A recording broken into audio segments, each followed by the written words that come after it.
고린도전서 15장 17절에서 20절 말씀입니다. 고린도전서 15장 17절에서 20절 말씀, 하나님의 말씀을 함께 듣겠습니다. 그리스도께서 다시 살아나신 일이 없으면 너희의 믿음도 헛되고 너희가 여전히 죄 가운데 있을 것이요 또한 그리스도 안에서 잠자는 자도 망하였으리니 만일 그리스도 안에서 우리가 바라는 것이 다만 이 세상의 삶뿐이면 모든 사람 가운데 우리가 더욱 불쌍한 자이리라. 그러나 이제 그리스도께서 죽은 자 가운데서 다시 살아나사 잠자는 자들의 첫 열매가 되셨도다. 아멘. 부활은 우리 신앙에서 참 중요한 내용입니다.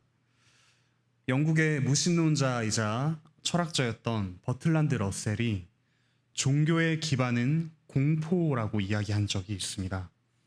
알 수 없는 것, 미지에 대한 공포, 실패에 대한 공포, 그리고 죽음에 대한 공포가 종교를 움직이는 힘이라는 그런 말입니다. 만일 부활이 없다면 그의 말은 사실일 것입니다. 있지도 않은 부활을 근거로 이 땅에서 자기를 희생하며 기도하고 또 자기 것을 내어주는 우리의 삶은 참으로 어리석은 삶일 것입니다. 오늘 읽은 19절에서도 사도 바울은 만일 부활이 없다면 오직 이 땅에서의 삶만을 바란다면 모든 사람 가운데 우리가 가장 불쌍한 사람이라고 이야기합니다. 부활이 없으면 우리의 믿음도 헛되고 또 우리의 죄의 문제도 해결받지 못합니다. 이미 죽은 사람들은 모두 허무하게 망한 것이 됩니다. 자신의 부활을 예언하셨던 예수님은 더 이상 세계 4대 성인 그런 분류로 불려지기는 힘들 것입니다. 자기가 부활할 것이라는 그런 환상 속에 살았던 광인과 같은 취급을 받게 될 것입니다. 그분이 하셨던 말씀은 어느 것 하나 믿을 수 없게 될 것입니다. 하지만 부활이 사실이라면 이 문제는 달라집니다. 정말로 예수님께서 부활하셨다면 그분이 말씀하셨던 모든 것이 참이 됩니다. 그분께서 말씀하신 하나님 나라가 실제로 시작된 것입니다. 그렇다면 우리는 참으로 부활을 믿어야 하고 부활의 은혜를 받은 자답게 살아야 할 것입니다. 우리를 움직이는 힘은 공포가 아니라 소망이 됩니다. 참으로 몸이 다시 살아날 것에 대한 소망, 그리고 이미 부활의 생명을 누리고 있다는 믿음이 우리를 움직이는 힘이 됩니다. 그리고 예수님께서는 실제로 참으로 부활하셨습니다. 오늘 하이델베르크 요리문답 제17주일 45문 부활의 유익에 대해서 함께 살펴보겠습니다. 부활의 유익을 한껏 누리면서 또 부활의 은혜를 입은 자로 함께 살아가는 그런 좋은 계기가 되면 좋겠습니다. 함께 교재를 보시면서 함께 살펴보도록 하겠습니다. 네, 우리 하이델베르크 요리문답 45문 함께 읽겠습니다. 45문 그리스도의 부활은 우리에게 어떤 유익을 줍니까? 첫째, 그리스도는 부활로서 죽음을 이기셨으며 죽으심으로써 얻으신 의에 우리로 참여하게 하십니다. 둘째, 그의 능력으로 말미암아 우리도 이제 새로운 생명으로 다시 살아났습니다. 셋째, 그리스도의 부활은 우리의 영광스러운 부활에 대한 확실한 보증입니다. 사도신경에서는 예수 그리스도의 부활에 대해서 사흘 만에 죽은 자들 가운데서 다시 살아나셨으며 라고 이야기합니다. 금요일 오후부터 또 주일 새벽까지 약 36시간에서 40시간 정도 땅에 묻혔다가 다시 살아나셨습니다. 오늘 그 예수님의 부활에 대해서 한번 살펴보겠습니다. 먼저 이제 부활의 사실에 대한 이야기입니다. 부활의 사실에 대해서는 오늘 읽은 하이델베르크 요리문답에서는 이게 부활이 참이냐 거짓이냐에 대해서 길게 논하지 않습니다. 간략하게 그리스도는 부활로서 죽음을 이기셨으며 라고 이야기할 뿐입니다. 이 부활이 정말 참이라면 이 부활의 유익은 세 가지가 있다라고 이렇게 이야기를 합니다. 그것도 과거, 현재, 미래를 아우르는 그런 유익입니다. 첫 번째 유익은 예수님이 과거에 얻으신 의에 우리가 참여한다는 것입니다. 두 번째는 현재의 새 생명을 누리고 있다는 것입니다. 그리고 셋째는 미래의 영광스러운 부활을 얻게 된다는 것입니다. 이 과거, 현재, 미래를 아우르는 우리 인생 전체에 유익을 주는 것이 바로 부활입니다.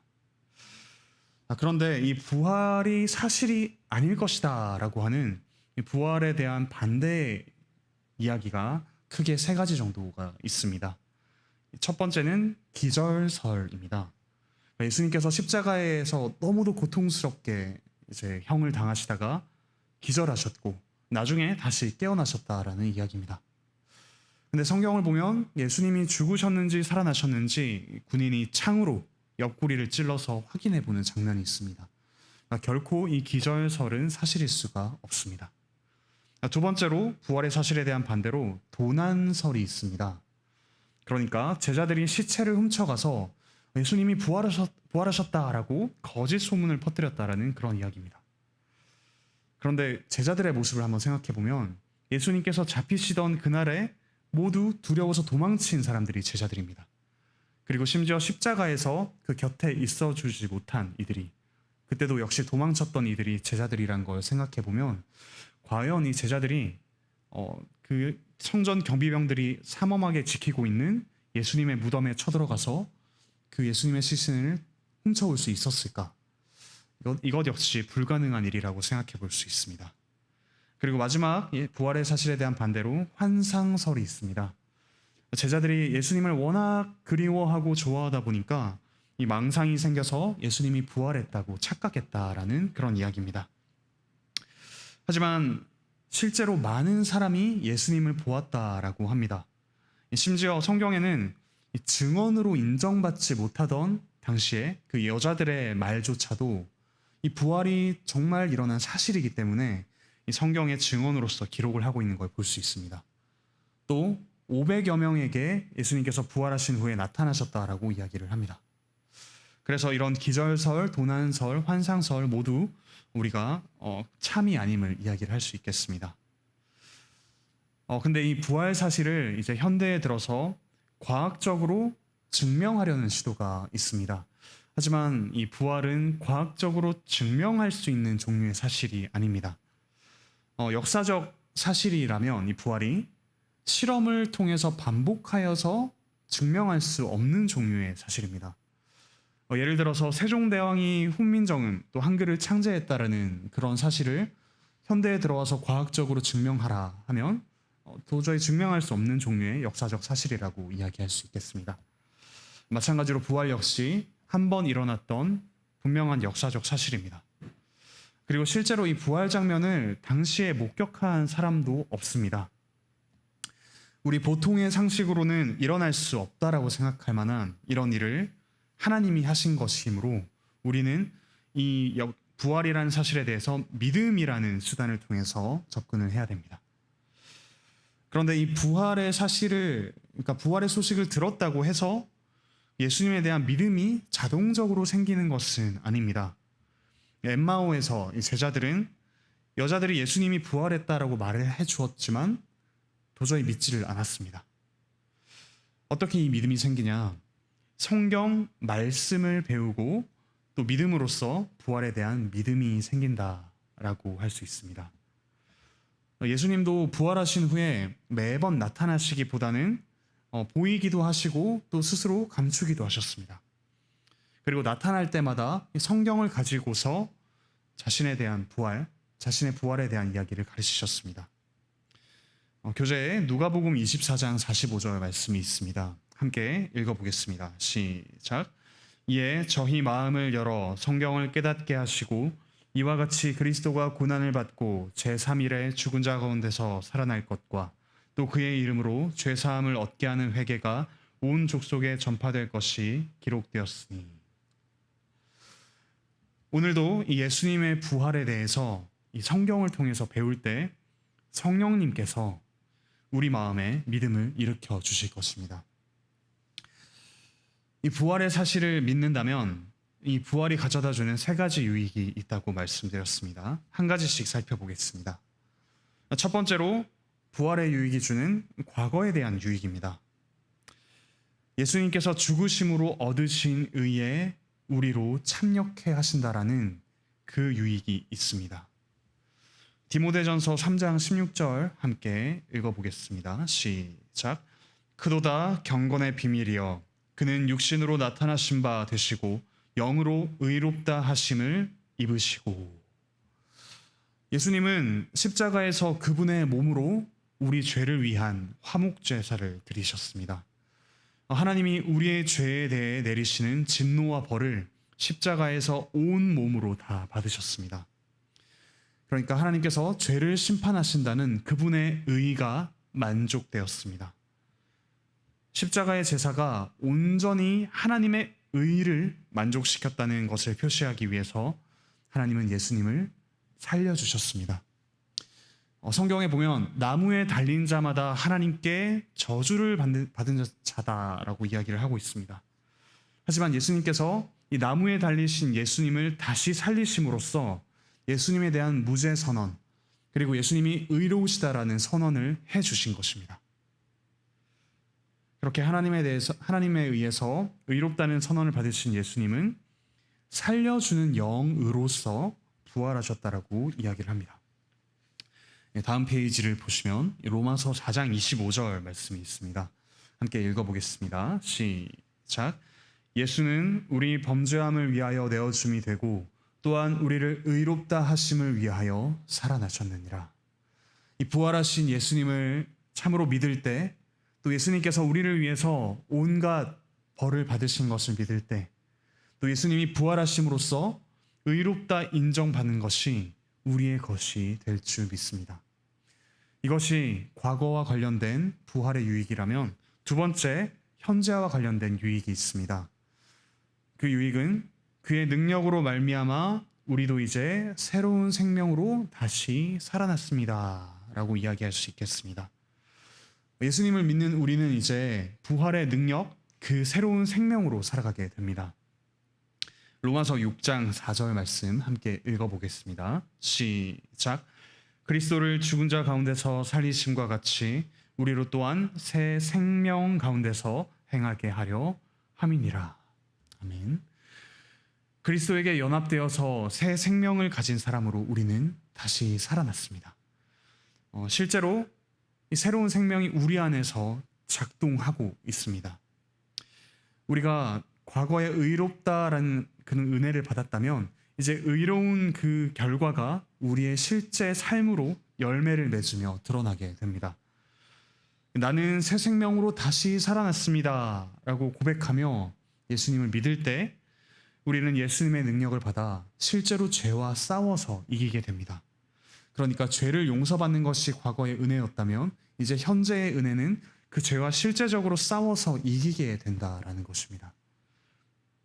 우리나라의 역사를 한번 생각해 보면 우리가 일제강점기 때는 일본의 사람들이 하는 말들, 일본 경찰이 시키는 대로 해야 했었습니다. 하지만 이제 광복이 찾아온 후에는 일본 경찰이 무슨 말을 하더라도 도대체 무슨 말을 이야기하냐 라고 이야기하며 복종하지 않을 수 있게 되었습니다. 마찬가지로 이제 죄에서 해방되었다면 우리가 그 죄에 대해서 무슨 말을 하냐라고 이야기를 하면서 새로운 현실, 새로운 생명으로 살아갈 수 있는 것이 지금 우리 현재에 누리는 부활의 유익이겠습니다. 이제 세 번째로 이 부활이 가져다주는 미래에 관한 유익이 있습니다. 그 유익은 이 그리스도의 부활은 우리의 영광스러운 부활에 대한 확실한 보증이 된다라는 것입니다. 예수님의 몸이 영광스러운 몸으로 부활한 것처럼 우리 몸 역시 그리스도의 영광스러운 나라에 살기에 적합한 그런 몸으로 부활할 것입니다. 성령님의 능력으로 우리는 썩어 없어질 육체가 아니라 신령한 몸으로 부활하게 될 것입니다.